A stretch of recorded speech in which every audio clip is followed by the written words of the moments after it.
बिस्मिल्लाहिर्रहमानिर्रहीम। अस्सलाम नाज़रीन, उम्मीद और दुआ करता हूँ कि तमाम पाकिस्तानी पाकिस्तान के अंदर मौजूद, पाकिस्तान के बॉर्डर्स के अंदर मौजूद, जहाँ जहाँ पर हैं, अल्लाह पाक करे खैर वाफ़ियत से रहें, आप लोग महफूज रहें। और एक चीज़ पहले गुजारिश कि आज के व्लॉग में मेरे देखने वालों के लिए एक गुजारिश पहले कि अगर आज मैं आउट ऑफ लाइन हूँ, अगर आज मेरी ज़ुबान में तल्खी आ जाए, मेरे मुँह से ऊपर नीचे के अल्फाज अदा हो जाएँ, तो मुझे माफ़ कर दीजिएगा। रीज़न कि आज सिचुएशन कुछ इस किस्म की है, जो फुटेजेस और जो पाकिस्तान के अंदर के मामलात हैं उनको रिपोर्ट करते हुए बीइंग पाकिस्तानी अगर कुछ सेंटिमेंटल हो जाऊँ, कहीं पर इमोशनल हो जाऊँ, कहीं पर कोई आउट ऑफ द लाइन चला जाऊँ, तो मैंने पहले माफ़ कर देना।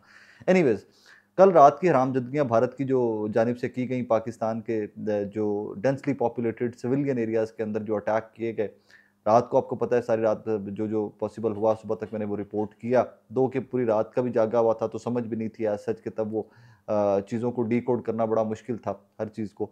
बट आज की कार्रवाइयाँ बहुत इंपॉर्टेंट हैं। मैं पहले ही आपको बता दूँ, जब मैं आपसे मुखातिब हूँ आज रात को, आज की रात फिर हिंदुस्तान और पाकिस्तान के बॉर्डर के ऊपर बहुत क्रूशियल है। आज रात भी वज़ीर दिफ़ा ख़वाजा आसिफ़ ने तो लफ्ज़ इस्तेमाल किया, कोई फुलझड़ियाँ या कोई पटाखे चलने या इस किस्म की उन्होंने इस्तिलाह इस्तेमाल की। लेकिन आज की रात भी बहुत खौफ़नाक हो सकती है पाकिस्तान और हिंदुस्तान के लिए। हमें मेंटली प्रिपेयर्ड रहना चाहिए, हमें अपनी फ़ोर्सेस के लिए, हमें एक-दूसरे के लिए दुआ करनी चाहिए। रीज़न कि जिस लेवल की जंग हिंदुस्तान ने छेड़ी है, मैं कल रात से चीख रहा था, ये जंग सिर्फ़ एक स्ट्राइक नहीं थी। उन्होंने आपके इंटरनेशनल बॉर्डर को क्रॉस करके आपके डेंसली पॉपुलेटेड सिविलियंस के ऊपर अटैक किया है। इसका मतलब फुल फ्लज वॉर है। इसका मतलब खुल-खुला के ऐलान जंग है कि जनाब हर हद तक जंग होगी। अब इसकी ज़रा डेप्थ में जाते हैं कि आज के सारे दिन की कार्रवाइयाँ क्या हुई और हमारी हुकूमत कहाँ पे खड़ी हुई है और पाकिस्तानी कहाँ पर खड़े हुए हैं। मुझे नहीं दिल नहीं करता कि बहुत ज़्यादा सख्त अल्फाज इस्तेमाल किया जाए, लेकिन जो बंदा जिस काबिल नहीं है उसको उस सीट के ऊपर बिठा दिया गया। हम फॉर्म 45-47 की बहस पाकिस्तानी पिछले 2-3 दिन से भूल गए। बदकिस्मती की बात है कि जिस तरह भी लाकर शहबाज शरीफ को बिठा दिया गया, पाता गया यार, इंस्टॉल करता गया, वज़ीर आज़म पाकिस्तान है, इस मोमेंट पे ड्राइविंग सीट पे यू आर देयर। जो रात को हुआ, मेरे 28-26 के करीब सिविलियन शहीद किए गए। एक-एक ख़ानदान के 4-4 बच्चों के जनाज़े उठे मेरे पाकिस्तान के अंदर से। सिविलियंस के, घरों में सोए हुए मेरे बच्चों के ऊपर बॉम्ब मारे गए। मेरा वज़ीर-ए-आज़म असेंबली में आता है शहबाज शरीफ और आकर असेंबली के फ्लोर के ऊपर खड़े हुए एक छोटी-सी स्टेटमेंट देता है, रात को ये हुआ, रात को वो हुआ, रात को ये हुआ। मैं अपनी पूरी कौम को मुबारकबाद पेश करना चाहता हूँ। किस चीज़ की मुबारकबाद पेश करना चाहते हो? शहादतों की मुबारकबाद पेश करना चाहते हो? राफ़ेल गिरे हैं, यस, हम राफ़ेल और गिराएँगे, हम और गिराएँगे, लेकिन हमें उतने खून भी चाहिए जितना हमारा खून नाहक बहा है। हम दहशतगर्दी का विक्टिम हैं।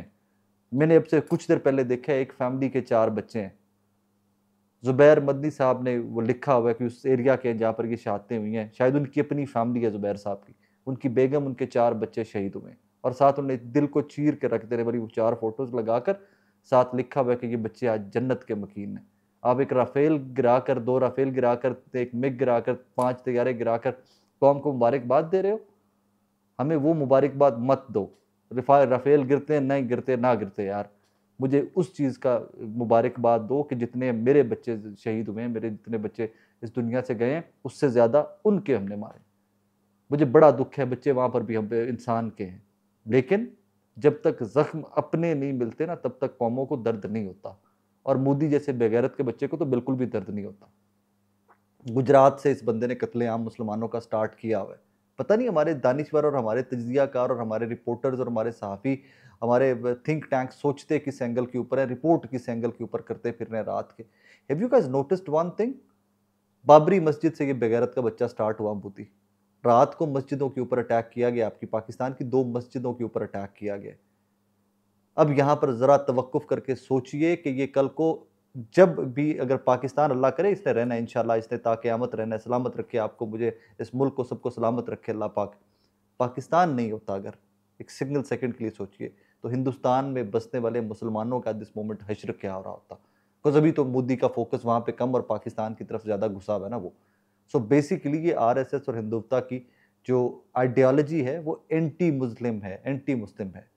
ਉਹਦਾ फोकस ही मुसलमानों को कुट्टण ते मुसलमानों के पीछे लगा है और जब तक इसको मुंह तोड़ बगैरत हरामजादे को जवाब नहीं दिया जाएगा, इसके बॉर्डर्स में घुसकर इनके टुकड़े नहीं किए जाएंगे, ये बंदे ने पुत्र नहीं बनेंगे। मैं बहुत सारी इन्फॉर्मेशन ऐसी आ रही है कि जो मैं फिर बार बार कह रहा हूँ कि इन्फॉर्मेशन रात को भी कहा था इन्फॉर्मेशन सिर्फ वो जो DGISPR की तरफ से आएगी, अफवाज पाकिस्तान की तरफ से आएगी, और आज तो मैं हुकूमत पाकिस्तान के ऊपर भी यकीन नहीं करूँगा। शहबाज शरीफ की उस स्टेटमेंट के बाद, उस वक्त से पहले स्टेटमेंट के बाद मैं उसके ऊपर भी यकीन नहीं करूँगा। रीज़न कि तुम लोग को आइडिया ही नहीं है कि हम किस मेंटल फेज के अंदर है ये कौम। कल से हम रिएक्ट नहीं कर रहे थे, हम सारे के सारे खड़े पाकिस्तान जिंदाबाद के नारे लगा रहे थे, आज भी पाकिस्तान जिंदाबाद के नारे लगा रहे। तुमने वो स्टेटमेंट दी तो भाई क्या सोच के दी? क्या वो was it end of the war? Had we won? क्या हमने अपना बदला ले लिया हुआ था अपने मासूम बच्चों का? उसके बाद राना सनाउल्लाह साहब हैं, मैं हमेशा से समझता था यार बहुत मेच्योर और बहुत सीजनड पॉलिटिशियन है राना सनाउल्लाह। राना सनाउल्लाह साहब ने भी स्टेटमेंट दे दी, जब उनको आज पूछा रिपोर्टर्स ने, सहाफ़ियों ने वहाँ पर पूछा, उन्होंने भी कह दी जी हमने दुनिया को कह दिया है कि अगर वो दरअंदाजी नहीं करेगा तो हम रिस्पॉन्सिबल स्टेट होते हैं, हम कुछ नहीं करेंगे। क्यों कुछ नहीं करेंगे? इन बच्चों का जवाब राना सनाउल्लाह साहब जाकर कौन देगा? मेरा बॉर्डर्स ब्रीच हुए हैं, इंटरनेशनल बॉर्डर्स ब्रीच हुए हैं, ये LOC नहीं थी। आपका एक कौवा और आपका एक दरख्त गिरा था 2019 के अंदर, तो हमने जहाज मारा था। वो दरख्त और कौवे के बदले एक जहाज मारा गया था। ये इंसानी जानें, ये पाकिस्तानियों का खून है भाई। यहाँ पर राफेल और मिग से काम नहीं चलेगा, यहाँ पर आपको कुछ करना पड़ेगा। एक और चीज़ कि बहुत सारे रावलपिंडी के बहुत सारे हमारे जो मेन सिटीज़ हैं, वहाँ पर आज मार्केट्स वगैरह जो हैं, वहाँ पर मोहतात रहते हुए, क्योंकि हरामजादे इस तरह के शातिर दुश्मन जो होते हैं ना, जो रात के अंधेरों में छुप कर अटैक करते हैं, इनसे कुछ भी एक्सपेक्ट कर सकते हैं, कुछ भी एक्सपेक्ट किया जा सकता है इन बेशर्मों से। ब्लैकआउट है, आज अनाउंस किया गया, इमरजेंसी है काफ़ी सारे एरियाज़ के अंदर। सो बेसिकली मुझे पैनिक क्रिएट नहीं करना, लेकिन situation is not good even today. आज भी हालात वाक़यात कोई बहुत अच्छे नहीं है कि रात को जो हो गया सो हो गया। शहबाज शरीफ ने मुबारकबाद, मतलब इमेजिन शहबाज शरीफ ने एक दफ़ा नेशनल असम्बली के फ्लोर पे तकरीर की, ब्रीफ सी, जहाँ पर मुबारकबाद ठोक दी, और उसके बाद फिर दोबारा तकरीर करनी पड़ी। रीज़न ये कि कौम का रद्द-ए-अमल इतना वो सख्त आया था, पूरी की पूरी कौम का रद्द-ए-अमल आया था कि भाईजान मुबारकबाद मत दो, मुझे बदला लेके दो, मुझे बताओ कि मेरे बच्चों का क्या करने जा रहे हो, मुझे उनका नाहक जो खून बहा है मेरे सोते हुए बच्चों का, उनका बदला कैसे लेने जा रहे हो? Answer me, talk to me. उसके बाद मेरे से आके बात करना कि जनाब हाँ किन्ने मारे उन्होंने, किन्ने उन्होंने बड़का मारने वाले कुत्ते घसीटे मार के, उसके बाद मुझे बताना कि हाँ अब मुबारकबाद मैं फिर आपको खुद से मुबारकबाद दूंगा कि पाकिस्तानी कौम को मुबारक हो और हमारे वज़ीर आज़म शहबाज शरीफ को भी मुबारकबाद हो। So let's not do that. आज फिर से जो रात है, इस पर ख्वाजा आसिफ की स्टेटमेंट, DGISPR की स्टेटमेंट, दोनों को एक तनाजुर में देखिए, माइनस शहबाज शरीफ, छोड़ दीजिए वो सारी स्टेटमेंट को। रीज़न ये कि पता ही नहीं पॉलिटिशियंस को, पता नहीं एक टाइम के ऊपर हम सब एक पेज के ऊपर क्यों नहीं हो सकते? क्या शहबाज शरीफ पाकिस्तानी नहीं है? क्या वो फील नहीं कर रहे जो मैं और आप फील कर रहे हैं? क्या इनको वो ब्रीफिंग नहीं दी गई? इनको वो जो फुटेजेस मुझे पाकिस्तानी होते दिखाई हैं, DGISPR ने वो सारी वीडियोस जो दिखाई हैं मेरे बच्चों की, क्या शहबाज शरीफ को नहीं दिखाई गई? क्या राना सनाउल्लाह ने वो फुटेजेस नहीं देखी? या आप और मैं इतने इमोशनल होते हैं, या आप और मैं इस तरह के होते हैं कि हम अपने मुल्क के ऊपर, अपने बॉर्डर्स के ऊपर, अपने लोगों को एक दूसरे को प्रोटेक्ट करने के लिए कट मरने को रेडी बैठे होते हैं? क्या ये नहीं बैठे होते? क्या ये काम सिर्फ आर्मी का है? क्या ये काम सिर्फ PAF का है? क्या ये काम सिर्फ फोर्सेस का है? क्या ये सिर्फ उन जुनूनी पाकिस्तानियों का है कि जो इश्क की हद तक मोहब्बत करते हैं, जुनून की हद तक मोहब्बत करते हैं अपने मुल्क से? Let's not do that. नहीं अच्छा कर सकते, नहीं आपको समझ, आपको वो नहीं समझ के एट दिस मोमेंट कौम कितनी इमोशनल है, कौम किस कदर चार्ज्ड है, please don't talk to us. DGISPR को भेज दो। DGISPR का टू द पॉइंट प्रेशर था, ये तुमने हरामजादगी की है मेरे बॉर्डर के अंदर घुसकर पाकिस्तानियों के साथ, and that is what we are going to do. हम एक एक खून के बहे हुए कतरे का आपसे हिसाब लेंगे। शहबाज शरीफ को भी सिर्फ ये स्टेटमेंट देनी चाहिए थी कि हमने आपके मिग मारे हैं, हमने आपके राफेल मारे हैं, लेकिन हमारा बदला नहीं पूरा हुआ। आपने मेरे बॉर्डर के अंदर घुसे हो, आपने मेरे बच्चे शहीद किए हैं, मैं तुम्हारे टुकड़े करूंगा, मैं तुम्हारे अंदर घुस के फटूंगा। ऐसा स्टेटमेंट आनी चाहिए थी। और इवन बेटर कि ये स्टेटमेंट नेशनल असेंबली के फ्लोर से खड़े होकर अंग्रेजी के अंदर आती यार, पूरी दुनिया को पैगाम जाता कि पाकिस्तान के अंदर दरअंदाजी की है, इंटरनेशनल बॉर्डर्स ब्रीच किए हैं, बाकायदा वॉर डिक्लेयर किया हिंदुस्तान ने। और ये बेगैरतों का जब दिल करता है इस तरह की बेहयाई करते हैं घटिया कुत्ते, जब इनका दिल करता है इस तरह की कोई बेगैरती करके मासूमों को टारगेट करके पाकिस्तान टेरर, हो केड़ा दहशतगर्द पाकिस्तान। 90,000 बंदे हमारे शहीद हो गए, में ट्रिलियंस ऑफ डॉलर हम बेड़ा गर्क करके बैठे में। जाओ अमेरिका से जवाब मांगो, अमेरिका की और रशिया की वॉर थी, पाकिस्तान तो उस वॉर के अंदर पता नहीं कैसे उस टाइम के ऊपर गिर पड़ा। जाओ अमेरिका से दोबारा जवाब मांगो। 9/11 के बाद तुमने जिन्होंने तालिबान के और बनाकर ये सारा हवा बनाकर अफगानिस्तान के ऊपर अटैक किया, गलतियां हुई हैं, हम मानते हैं, बिल्कुल मानते हैं गलतियां। उन गलतियों की कीमत ये नहीं है कि हम आपको अपने बच्चे ज़िबा करने देंगे, बिल्कुल भी नहीं करने देंगे। इंसान हैं, इंसानों की तरह रहेंगे, खुद सर उठा के रहेंगे। हमारे जो बच्चों के साथ रात को हुआ है उसका अल्लाह की कसम बदला लेंगे आपसे। और मैं तो बार बार कहता हूं कि ये रखिए ही टू द पॉइंट, इसको इस मोदी का सर लेना चाहिए इस सारे मामले के अंदर। ये वहां से स्टार्ट हुआ है, गुजरात से स्टार्ट हुआ है, बाबरी मस्जिद से स्टार्ट हुआ है। इन्हों आदत पै गई है मुसलमाना, देखो कुत्ते होते हैं ना, जो जानवर होते हैं जिनको खून की और गोश्त की आदत पड़ जाती है, मोदी को खून की आदत पड़ गई है। इसको खून दें इसकी हिंदुस्तानियों का, इसको इसके अपने हिंदुओं का खून दें, इसको आरएसएस का खून दें।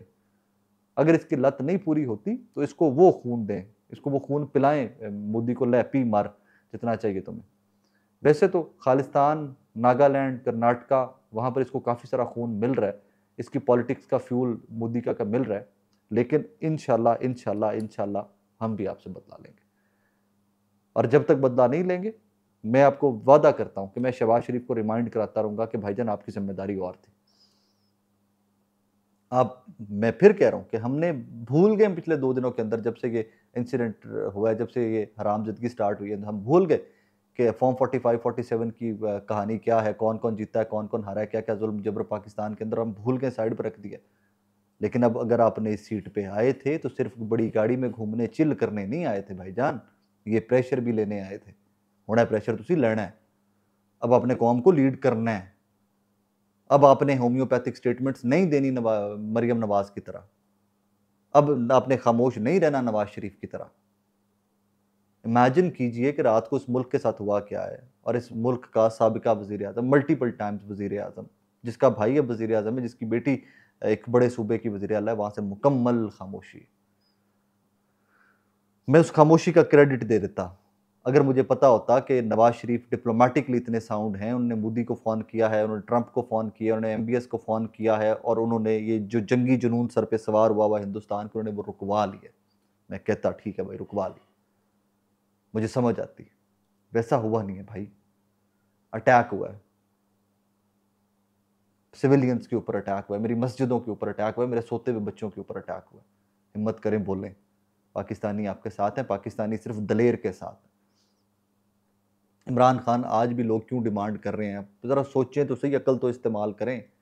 क्यों लोग आज भी कहते हैं इमरान खान को रिहा करो, इन क्राइसिस में वो लीड करे पाकिस्तान को? रीज़न कि ही हैड द गट्स, वो बोल सकता था, वो कह सकता था आई फॉर एन आई, आंख के बदले आंख भाई, जो करोगे पटका के वापस दूंगा, करो हिम्मत, कौम आपके साथ है।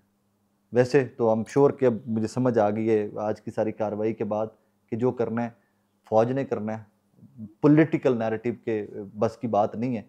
और ख्वाजा आसिफ साहब की हिम्मत को सलाम। Khwaja Sahab thank you very much.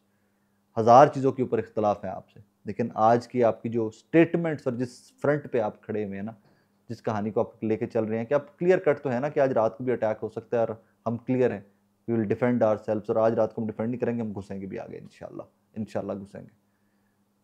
इन बेगैरतों का, ये जो कुत्ते बैठकर टीवी के ऊपर, हिंदुस्तानी के ऊपर बैठकर भौंकते भौंकते भौंकते इस हद तक भौंक गए कि इनको सुकून नहीं मिला हमारे बच्चों के ऊपर भी। देखो यूक्रेन के अंदर एक बच्चा मारा जाए, पूरी दुनिया सर के ऊपर उठा ले। इसराइल दा कोई बाल हुंदा मैं विंदा है बेगैरत दुनिया की, मैं चुप करके बिंडी आके। इस बेशर्मी, बेगैरती, बेहयाई का लेवल देखें। किसी एक बंदे ने, किसी एक मुल्क ने हिंदुस्तान के उस स्टांस को नहीं माना कि पहलगाम पाकिस्तान ने किया। पहलगाम का सानिया जो है वो उसके पीछे पाकिस्तान है।